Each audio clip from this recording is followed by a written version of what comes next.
रजनी को बचपन से ही पेंटिंग का बहुत शौक था। वो हमेशा से ही पेंटर बनना चाहती थी, पर उसके माँ और पिताजी ने उसको कभी भी इस चीज के लिए सपोर्ट नहीं किया और उसकी शादी नीरव से हो गई।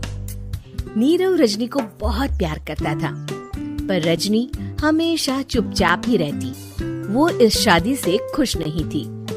वो ये शादी नहीं करना चाहती थी। उसे तो हमेशा से पेंटर जो बनना था। अपने इस सपने को वो नहीं पूरा कर पाई, इसलिए वो हमेशा उदास रहती थी। रजनी, बहुत ही बढ़िया फिल्म लगी है, कल देखने चले? नहीं जी, कल मुझे बहुत काम है, मैं नहीं जा पाऊंगी। अच्छा तो कोई बात नहीं, संडे को चलते हैं। देखिए, मुझे फिल्म देखना पसंद नहीं है, आपको जाना है तो चले जाइए। नीरव को मना करके रजनी वहाँ से चली जाती है और अपने बैग को खोलकर उसमें बंद पड़े ब्रश और कलर्स को देखकर रोने लगती है। रजनी, चलो ना कहीं बाहर खाने चलते हैं, कुछ तुम्हारी पसंद का। जी, मुझे नहीं जाना, मेरी तबीयत ठीक नहीं है। रजनी वहाँ से चली जाती है। नीरव को समझ नहीं आता कि रजनी उससे इतना दूर क्यों रहती है। वो जब भी उसके साथ वक्त बिताना चाहता है, रजनी कोई ना कोई बहाना बना देती है। एक दिन घर पर कोई नहीं था। रजनी घर का सारा काम जल्दी से खत्म कर लेती है। घर पर अकेले होने के कारण वो सोचती है कि वो आज पेंटिंग करेगी। वो अपने कमरे में जाकर पेंट ब्रशेस और कलर्स निकालकर जैसे ही कलर मिक्स कर रही होती है कि दरवाजे पर बेल बज जाती है।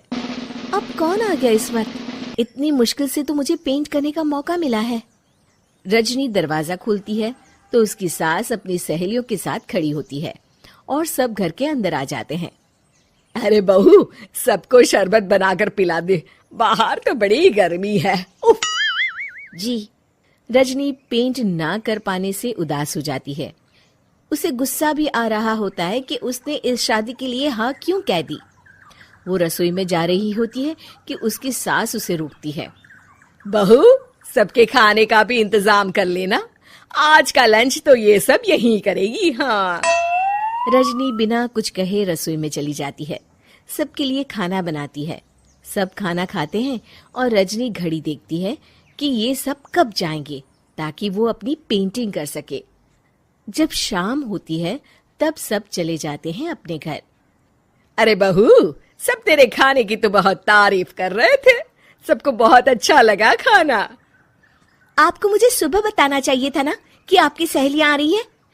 पता भी है कितना वक्त लगा सारा खाना बनाने में। अरे बहू, तू ऐसे कैसे बात कर रही है मुझसे? तो और कैसे बात करूं? मैं इस घर की कोई नौकरानी नहीं हूं कि इतना काम करूंगी।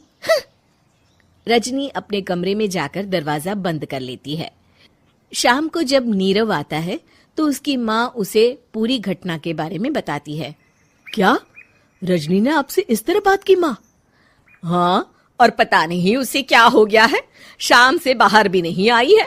मैंने तो कई बार आवाज दी, खाना भी नहीं खाया उसने। तू ही बात करके देख ले बेटा। नीरव अपने कमरे का दरवाजा खटखटाता है। रजनी, दरवाजा खोलो, मैं हूं। रजनी दरवाजा खोलती है और फिर वापस जाकर अपने बिस्तर पर लेट जाती है। रजनी, माँ से बात करने का ये क्या तरीका है? मैंने कोई गलत बात नहीं की है। अरे तुम क्यों ऐसे बर्ताव कर रही हो सबके साथ? क्या तुम इस शादी से खुश नहीं हो? रजनी कुछ नहीं बोलती। अरे बताओ मुझे रजनी, क्या ये शादी तुम्हारी मर्जी के खिलाफ हुई है? हाँ, मैं ये शादी कभी नहीं करना चाहती थी। तुमसे क्या, मैं किसी से भी शादी नहीं करना चाहती थी। रजनी रोने लगती है। चुप हो जाओ रजनी, बताओ मुझे, तुम क्यों नहीं करना चाहती थी शादी? रजनी बेड के नीचे से अपने पेंटिंग्स, कलर्स, ब्रश, पेपर्स निकालती है। इतने में उसकी सास भी कमरे में आ जाती है। ये देख रहे हो, ये थे मेरे सपने। मैं पेंटर बनना चाहती थी, पर माँ पापा ने कभी सपोर्ट नहीं किया और मेरी शादी करवा दी। मेरे सारे सपने टूट गए। हर वक्त बस गुस्सा आता रहता है मुझे। मैं जानती हूँ कि आप लोगों की इसमें कोई गलती नहीं है, पर मैं क्या करूं, मुझे समझ में नहीं आता।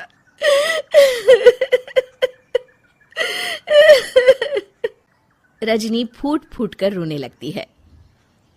मुझे माफ कर दीजिए, आप दोनों के साथ मैं बहुत बुरा बर्ताव कर रही हूँ। अरे रजनी बेटा, चुप हो जाओ तुम। नीरव पानी लेकर आता है। ये लो पानी पियो और शांत हो जाओ। रजनी पानी पीती है और उसकी सास पेंटिंग्स देख रही होती है। अरे नीरव, हमें तो पता ही नहीं था कि हमारी बहू कलाकार है। अरे कितनी अच्छी पेंटिंग्स बनाई है, देखो तो। ये वाली तो मैं अपने कमरे में ले जाऊंगी। आपको ये पेंटिंग्स अच्छी लगी? अच्छी नहीं, बहुत अच्छी लगी। और तुमने हमें बताया क्यों नहीं? तुम जब चाहे पेंटिंग कर सकती हो रजनी। हम तुम्हारे सपनों को पूरा करने में तुम्हारा पूरा साथ देंगे। हाँ बेटा, हम कला की कद्र करते हैं। हम कलाकार तो नहीं, पर मुझे गर्व है कि मेरी बहू एक कलाकार है। रजनी, नीरव और सास तीनों